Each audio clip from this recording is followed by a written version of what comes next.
Chapter number 5 નો આ મહત્વનો મુદ્દો છે આઘાત. જનરલી બોલતા હોઈએ છીએ આઘાત લાગ્યો, આમ થયું, પણ એ બધું કેવું હોય છે? ઇમ્પલ્સ અંગ્રેજીમાં એને કહેવાય. આઘાત લાગવો એ એક અચાનક બનતી ઘટના જ છે. કોઈ પણ જગ્યાએ આપણા વ્યવહારિક જીવનની અંદર એ આઘાત જ્યારે લાગે ત્યારે એ અચાનક બનેલી મોટી ઘટના હોય ત્યારે જ આપણે આવો શબ્દ બોલીએ છીએ કે એનો એને આઘાત લાગી ગયો છે. એમ આ આપણા ચેપ્ટર નંબર 5 માં આઘાત શબ્દ શું સૂચવે છે? તો કે જ્યારે ખૂબ જ ટૂંકા સમયગાળામાં અચાનક ખૂબ મોટું બળ લાગી જાય છે અને એની અસર દેખાય છે ત્યારે આપણે એને આઘાત કહેવામાં આવે છે. એક ઉદાહરણથી સમજીએ આપણે કે મારી પાસે ક્રિકેટનો દડો છે. હવે આ દડો જ્યારે હું ઘા કરું અને દિવાલ સાથે ભટકાય, પછી દિવાલ સાથે જ્યારે ભટકાય છે ત્યારે અચાનક એના ઉપર ટૂંકા સમયગાળામાં એવું બળ લાગે છે કે એ દડો પાછો અહીંયા પહોંચી જાય છે. મિત્રો સમજો, અહીંયાથી મેં બળ લગાડ્યું છે અને આ બળ મેં લગાડ્યું ને અહીંયા પહોંચ્યો દડો. હવે અહીંયાથી કોણ બળ લગાડે છે કે જેને લીધે દડો ફરી પાછો અહીંયા પહોંચે છે? તો કે આ જે ટૂંકો સમયગાળો છે ને, આ ટૂંકા સમયગાળાની અંદર જ દિવાલ દ્વારા દડા ઉપર લાગતા બળને કારણે દડો ફરી પાછો આપણા સુધી પહોંચે છે. એ આપણો આમ જોઈએ તો આઘાત છે, બરોબર? હવે આની અંદર લાગતું બળ અને સમયગાળો આ બે અલગ અલગ રીતે આપણે ગણી શકતા નહોતા. શા માટે? તો કે આની અંદર આ જે દડો દિવાલને અથડાય છે એ સમયગાળો ખૂબ જ સૂક્ષ્મ છે અને લાગતું બળ ખૂબ જ મોટું છે કે હચડો આમ જતો તો એને ફરી પાછો આમ મોકલી દીધો છે. બરાબર છે કે નહીં? તો આ જે મોટો ગાળામાં લાગતું બળ અને ટૂંકો સમયગાળો એ અલગ અલગ સમજવા મુશ્કેલ હતા. એટલે એ બેનો ગુણાકાર કરી અને આપણે મેળવ્યા. આ ગુણાકાર કરી એટલે કે વેગમાનનો ફેરફાર આપણને જોવા મળ્યો. એટલે કે આના સ્વરૂપે આપણને એક સૂત્ર મળ્યું. આ સૂત્ર કેવું હતું? તો કે આઘાત એટલે કે લાગતું બળ અને એના માટે લાગતો સમયગાળો. એટલે કે આઘાત બરાબર બળ ગુણ્યા સમયગાળો. આ બળ છે એ કિલોગ્રામ મીટર પર સેકન્ડ સ્ક્વેર. સમયગાળો છે એ સેકન્ડમાં, એટલે કે સેકન્ડ ઉડી ગયા એટલે શું થઈ જાય? કિલોગ્રામ મીટર પર સેકન્ડ. કિલોગ્રામ એટલે કે દળ, મીટર પર સેકન્ડ એટલે કે વેગ, દળ ગુણ્યા વેગ એટલે કે વેગમાનનો ફેરફાર. જો મિત્રો, આઘાત એટલે કે લાગતો સમયગાળો જે ખૂબ જ સૂક્ષ્મ છે અને ઈ દરમિયાન લાગતું બળ એટલે કે બળ ગુણ્યા સમયગાળો એટલે કે આઘાત. આના એકમો ઉપરથી આપણે સોલ્યુશન મેળવ્યું તો આપણને શું મળ્યું? દળ ગુણ્યા વેગ એટલે કે વેગમાનનો ફેરફાર મળ્યો. એટલે કે આઘાત એટલે એક પ્રકારનો વેગમાનનો ફેરફાર જ છે, પણ ટૂંકા સમયગાળામાં લાગતું મોટું બળ છે. આને જનરલી એવું કહેવામાં આવતું હતું કે નિશ્ચિત ફેરફાર ઉત્પન્ન કરવા માટે ટૂંકા સમયગાળામાં લાગતા આ મોટા બળને આઘાતી બળ કહેવામાં આવે છે. આ એક પ્રકારનું બળ જ છે, પણ ખૂબ મોટું હોવાને કારણે આપણે એનો જનરલ બળોની અંદર યુઝ કર્યો નથી, કારણ કે ખૂબ જ સૂક્ષ્મ સમયગાળામાં. હજુ ફરી એક વાર કહી દઉં કે આપણી દિવાલ છે, આ મારો હાથ એક દિવાલ છે, અહીંયાથી કોઈ દડો આવ્યો અને આને અથડાણો અને અથડાણા ભેગો તરત જ આમ વયો આવ્યો છે. હવે એ અથડામણ દરમિયાનનો એ બેનું એકબીજાના સંપર્કમાં આવ્યા સુધીનો સમયગાળો છે એ કેવો હતો? તો કે ખૂબ જ સૂક્ષ્મ હતો. હવે આ દરમિયાન જે બળ ઉત્પન્ન થઈ ગયું એ બળને આઘાતી બળ કહે છે. એક વખત જરાક વાંચી લઈએ અને ફરી પાછા આપણે આગળ વધીએ. ઉદાહરણ 5.4 આગળ જોઈએ. એક બેટ્સમેન બોલને તેની 12 મીટર પર સેકન્ડની પ્રારંભિક ઝડપને બદલ્યા સિવાય સીધો બોલરની દિશામાં પાછો ફટકારે છે. કેટલી ઝડપ કીધી? 12 મીટર પર સેકન્ડ.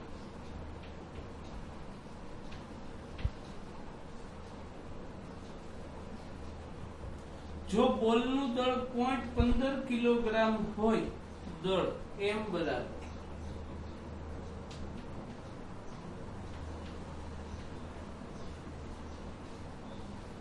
1.15 કિલોગ્રામ હોય તો બોલ પર લાગતો આઘાત શોધો, બોલની ગતિ સંરેખ ધારો. આવું કીધું છે.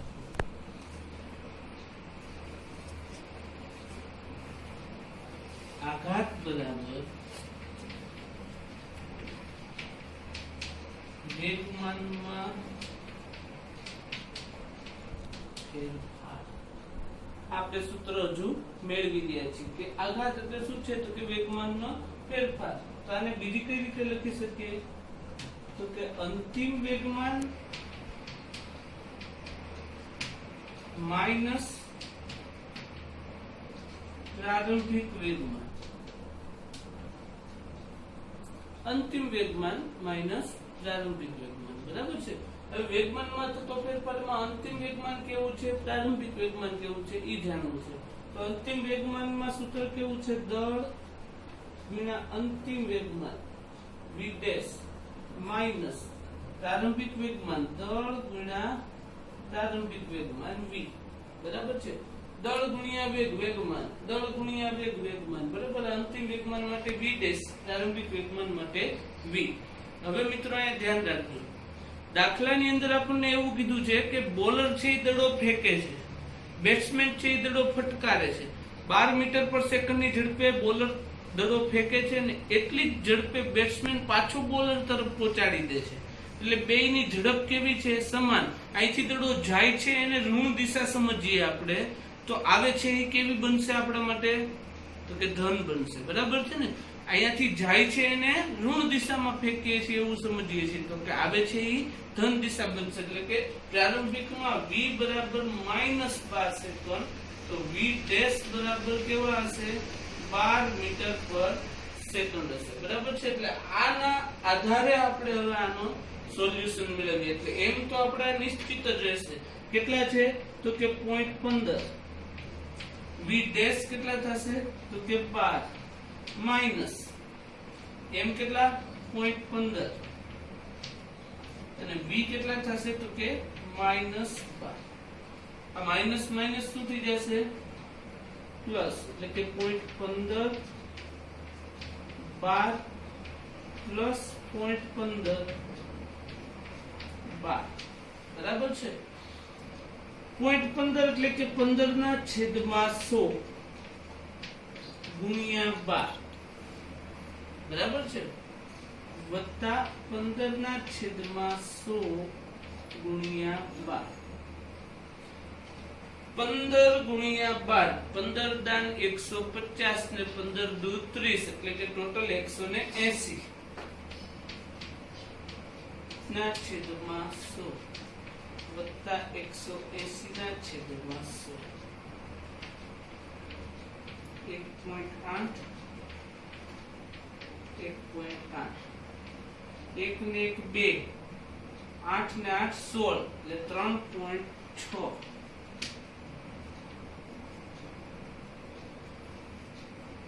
બળ ગુણ્યા વેગમાનમાં ફેરફાર ને બળ ગુણ્યા સમયગાળો એવું કહેતા. એટલે કે ન્યૂટન ઇન્ટુ સેકન્ડ. આવું એનો જવાબ થશે.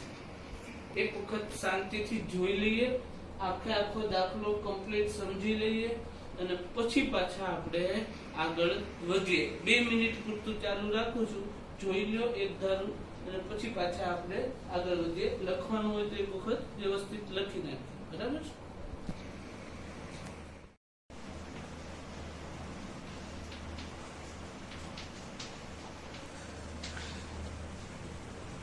આપણે ન્યૂટનના ગતિના 2 નિયમો ભણ્યા. ન્યૂટનનો ગતિનો પ્રથમ નિયમ જડત્વના નિયમ સાથે સંલગ્ન છે. ન્યૂટનનો ગતિનો બીજો નિયમ શું હતો તો કે એની અંદર બળ અને પ્રવેગની વાત કરવામાં આવી હતી. પણ આપણને ખબર નહોતી કે આ લાગતું બળ છે ક્યાંથી ઉદ્ભવે છે. આવું ક્યારેય આપણે વિચાર જ નહોતો કર્યો કે બળ લાગે છે, બળ લાગે જ છે, પણ એ બળનો ઉદ્ભવ ક્યાંથી છે એની ચર્ચા કરી નહોતી. તો આની ચર્ચા કરવા માટે આપણે હવે આપણો છેલ્લો ન્યૂટનને આપેલા ગતિના 3 નિયમોમાંનો છેલ્લો ન્યૂટનનો ગતિનો ત્રીજા નિયમના આધારે આપણે સમજવાનો પ્રયાસ કરીએ. હવે એક ઉદાહરણ લઈને હું સમજાવું કે આ બળ ક્યાંથી ઉદ્ભવે છે. તો કે ગમે ત્યારે કોઈ બળ લાગતું હોય તો કોઈ એક A અને B એમ 2 વિભાગ વિચારીએ તો પદાર્થ B વડે પદાર્થ એ ઉપર બળ લાગે છે. જ્યારે જ્યારે કોઈ એ પદાર્થ પીળો હોય અને અહીંયા બી પદાર્થ પીળો હોય તો અહીંયા અથડામણ થાય તો આપણે એમ કહીએ છીએ કે પદાર્થ બી વડે પદાર્થ એ ઉપર બળ લાગે છે. એવું બોલી શકાય કે પદાર્થ એ વડે પદાર્થ બી ઉપર બળ લાગે છે. પણ હમણાં જ જો આપણે આઘાત સમજ્યા કે દડા વડે દિવાલ ઉપર બળ લાગે છે, તો દિવાલ વડે દડા ઉપર બળ લાગશે કે નહીં? આપણે આઘાતમાં જોઈ લીધું કે લાગે છે, બરાબર છે. તો આ એ વડે બી ઉપર બળ લાગે છે, તો શું એવું બનતું હશે કે બી વડે એ ઉપર એટલું જ બળ લાગતું હશે? તો કે ક્વેશ્ચન માર્ક છે. તો એને સમજવા માટે એક ઉદાહરણ સમજ્યા આપણે કે એક સ્પ્રિંગ લઈ લઈએ, મોટી સ્પ્રિંગ લઈએ અને હું મારા હાથથી એને દબવું છું, તો શું થવાનું છે? તો કે મારો હાથ છે એ છે, સ્પ્રિંગ છે એ બી છે, તો એ વડે બી ઉપર બળ લાગવાથી એ સ્પ્રિંગ છે એ દબાઈને નીચે પહોંચી જાય છે. તો ઓપોઝિટ આ બી સ્પ્રિંગ છે એ પણ એ વડે એ ઉપર બળ લગાડે છે, મારા હાથને આમ ફેંકે છે. આપણે સામાન્ય એવી બોલપેનની રિફિલમાંથી સ્પ્રિંગ કાઢી અને આમ દબાવીએ છીએ ત્યારે આપણા હાથને આમ ધક્કો મારે છે.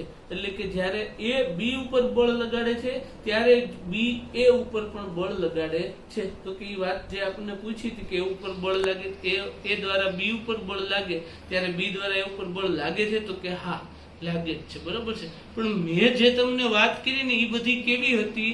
તો કે સંપર્કમાં હોય ને ત્યારની વાત હતી કે એ છે એ અહીંયા સ્પ્રિંગ તરીકે છે અને બી છે મારી હાથ છે, તો એકબીજાના સંપર્કમાં આવ્યા ત્યારે એને વિરુદ્ધ દિશામાં બળ લગાડ્યું. પણ જો પદાર્થ સંપર્કમાં જ ન હોય તો લાગે? આ એક ક્વેશ્ચન માર્ક છે આપણા માટે. એક ઉદાહરણ આપું તમને એનું, બરાબર છે કે તમે અગાસી ઉપરથી કોઈ પથ્થરને ફેંકો છો ત્યારે પથ્થર છે એ જમીનના સંપર્કમાં છે નહીં, છતાં પણ કઈ બાજુ ખેંચાય છે? તો કે નીચે જ આવે છે. તો એનો મતલબ એવો થયો કે જમીન દ્વારા પથ્થર ઉપર બળ લાગ્યું એટલે પદાર્થ છે, એટલે કે પથ્થર છે એ જમીન તરફ ખેંચાઈ ગયો. તો શું હવે પથ્થર દ્વારા જમીન ઉપર એટલું જ બળ લાગશે કે જેને લીધે જમીન ઉપર આવે? આવું થાય? વિચારવા જેવું છે. પણ ખરેખર આનો જવાબ હા છે કે જેટલું બળ જમીન પથ્થર ઉપર લગાડે છે એટલું જ બળ પથ્થર જમીન ઉપર લગાડે છે. પણ પરિસ્થિતિ એવી છે કે પથ્થર છે એ પ્રમાણમાં કેવો છે? નાનો છે, અને પૃથ્વી છે એ પ્રમાણમાં કેવી છે? મોટી અને દળદાર છે. જેટલું પથ્થરનું દળ છે એની કરતા ઘણું બધું પ્રબળ એવું પૃથ્વીનું દળ છે. આના કારણે ઈ અસર આપણને દેખાતી નથી. બાકી પૃથ્વી દ્વારા પથ્થર ઉપર બળ લાગે છે એટલું જ બળ પથ્થર દ્વારા પૃથ્વી ઉપર લાગે છે. કોઈ દિવસ કોઈ પણ બળ હોય એ એકલું અટુલું કોઈ દિવસ હોતું નથી. હંમેશા બળો જોડમાં જ હોય છે. આને ધ્યાનમાં રાખી અને ન્યૂટને આપણને એનો ગતિનો ત્રીજો નિયમ આપ્યો, જે ખૂબ જ ફેમસ એવો નિયમ હતો. શું હતો? તો કે દરેક ક્રિયાબળ હંમેશા સમાન અને વિરુદ્ધ દિશામાંનું પ્રતિક્રિયા બળ લગાડે છે જ.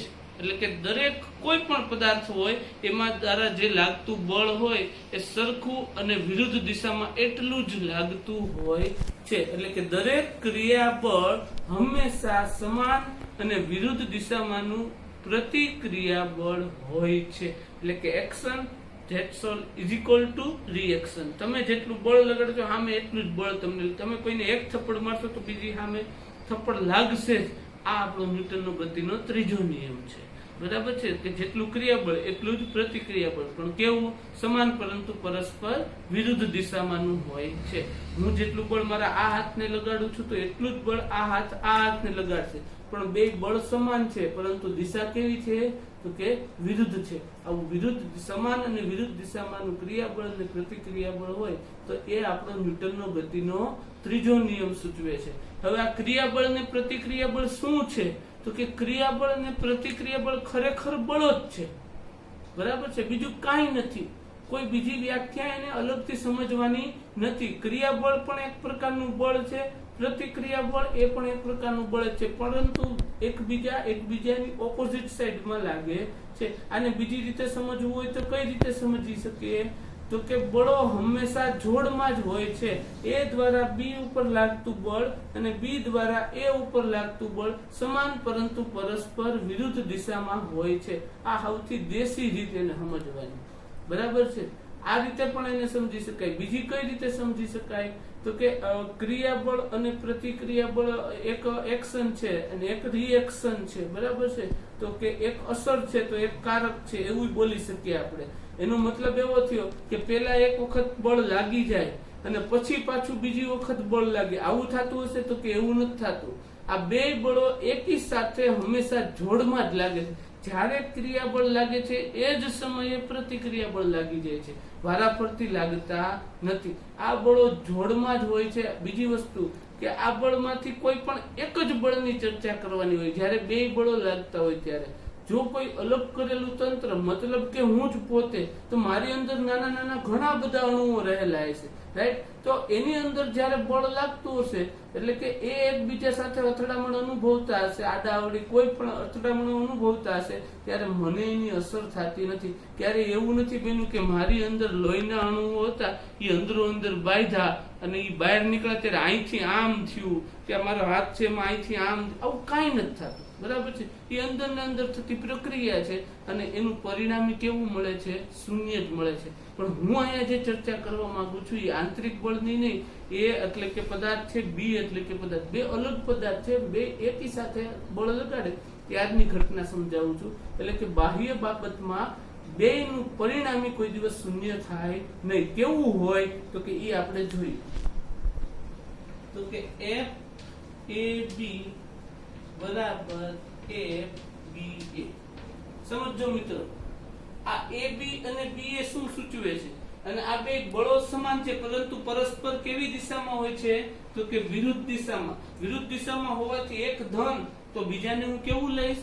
ઋણ લઈશ. હવે આ AB ને શું બોલાય? તો કે હંમેશા યાદ રાખવું, એક સાદી રીતથી સમજાવું કે જેના વડે લાગતું હોય ને એ પાછળ હોય અને જેના ઉપર લાગતું હોય ને એ આગળ હોય. એટલે કે અહીંયા AB આપ્યા છે તો આપણે શું બોલી શકીએ?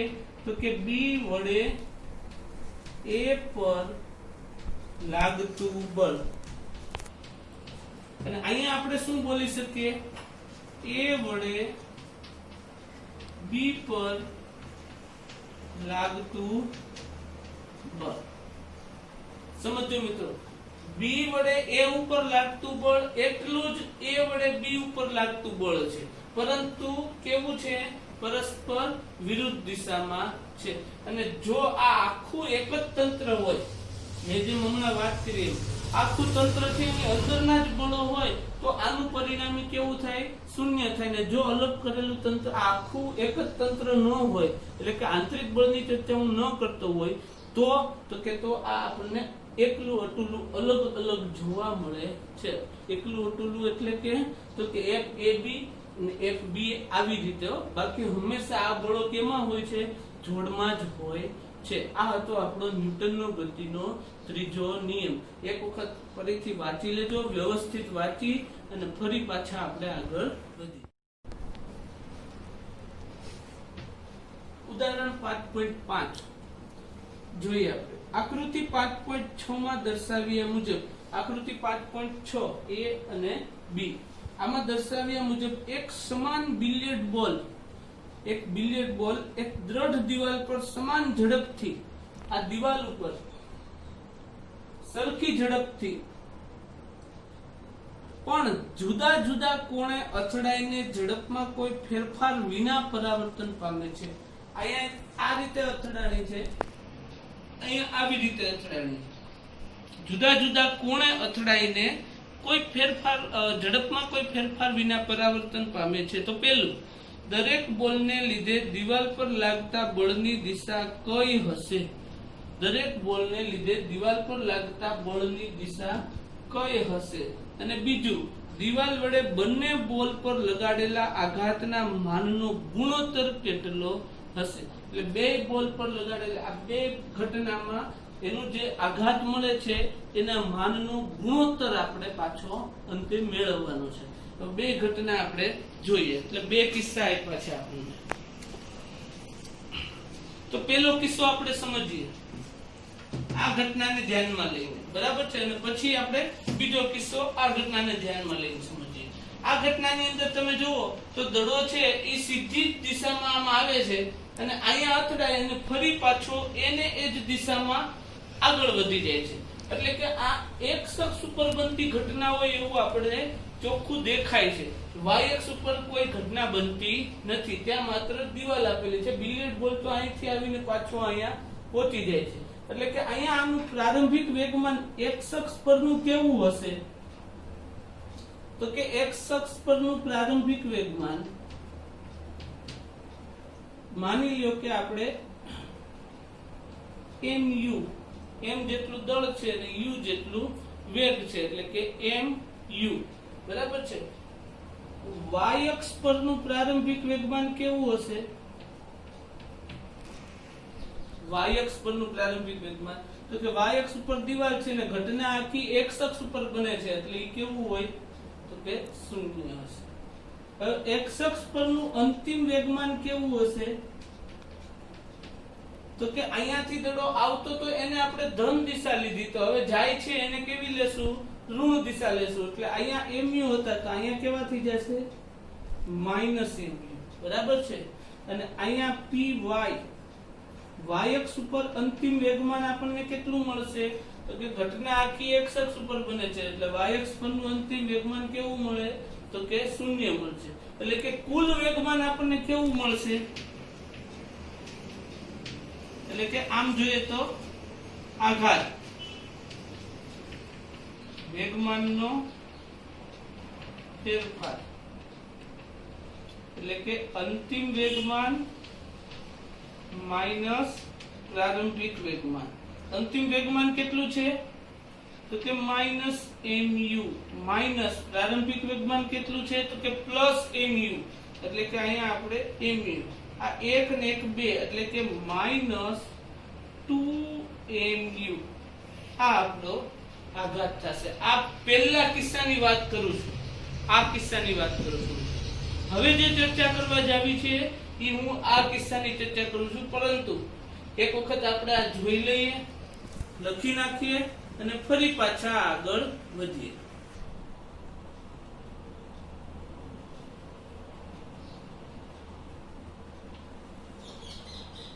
આ કિસ્સા બેને સમજવા માટે આપણે ત્રિકોણમિતિમાં જઈએ તો આ રીતે આપણે ચરણો બતાવીએ તો આ આપણી x અક્ષ થાય છે અને આ આપણી y અક્ષ બને છે. ઈ ઘટનામાં અહીંયાથી દડો ફેંકાય અને અહીંયા પહોંચે છે. તો અહીંયા આપણને બનતો ખૂણો 30 નો છે, તો યુગ્મ ખૂણોની જોડ વિચારીએ તો અહીંયા બનતો ખૂણો પણ કેટલાનો થશે? 30 નો થશે, બરાબર છે. હવે અહીંયા આ પ્રથમ ચરણની અંદર x અને y બંને કેવા હોય છે? ધન હોય છે. દ્વિતીય ચરણની અંદર કેવા હોય છે? તો કે ઋણ અને ધન હોય છે. એ તૃતીય ચરણમાં બંને કેવા હોય છે? ઋણ હોય છે. અને ચતુર્થ ચરણમાં ધન અને ઋણ હોય છે. આપણે બધા જાણીએ છીએ કે cos 0 = 1 અને sin 0 = 0. અહીંયા x અક્ષ ઉપર ક્યાંય પણ કોઈ કોણ હોય તો એના યામ કેવા થશે? 1 અને y યામ એનો 0 હોય, એટલે કે 1 0.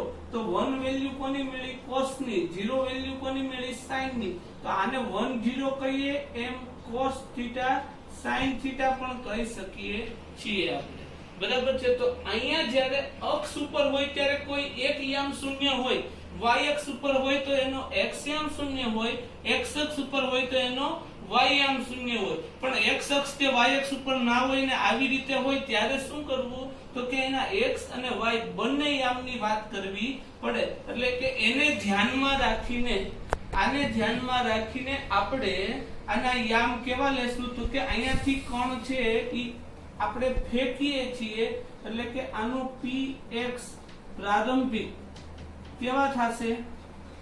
તો કે x અક્ષ ઉપર નથી એટલે એનો m જેટલું દળ, u જેટલો વેગ, એટલે કે વેગમાન mu cos 30 ડિગ્રી. સમજો, mu cos 30, આનો cos યામ લીધો. હવે હું અહીંયા શું લઈશ? py પ્રારંભિક. ઈ પણ કેવા હશે? mu cos ને બદલે sin 30. પણ મિત્રો યાદ રાખજો, આ યામમાં ચતુર્થ ચરણની અંદર હોય ત્યારે એનો કોસ યામ છે એ ધન અને સાઈન યામ છે એ કેવો લેવાનો? ઋણ. એટલે અહીંયા નિશાની હું કેવી મૂકીશ? તો કે ઋણ મૂકીશ. બરાબર છે. હવે હું આના દડો અહીંયા પહોંચી ગયો છે ને હવે અહીંયા પહોંચે છે ત્યારે આમ વિચારીએ આપણે તો આ 1 2 અને આ ત્રીજું ચરણ થાય. ત્રીજા ચરણમાં બંને કેવા હોય છે? ઋણ હોય છે. અહીંયા કેટલાનો ખૂણો બન્યો છે? 30 નો. એટલે આપણે અહીંયા કહી શકીએ કે અંતિમ px અંતિમ બરાબર કેટલા થશે? તો કે px અંતિમ બરાબર ઋણ માઈનસ mu cos 30 અને py અંતિમ બરાબર માઈનસ mu sin 30. બરાબર છે મિત્રો? એટલે આપણને આ ચાર એના સમીકરણો મળ્યા. આ ખાસ સમજવાનું છે આપણે. બરાબર. હવે આના આપણે px અંતિમ એટલે px પ્રારંભિક અને px અંતિમ લઈએ, py પ્રારંભિક અને py અંતિમ લઈએ એટલે આપણને આખો એનો ક્લિયર આઈડિયા આવી જાય છે. જોઈએ આપણે આગળ શું કઈ રીતે થાય છે. બરાબર છે. હવે હું આ આકૃતિ છે એને જરાક કઈ વાંધો નહીં, ચાલો રાખીએ છીએ આપણે. બરાબર. હવે વેગમાનનો ફેરફાર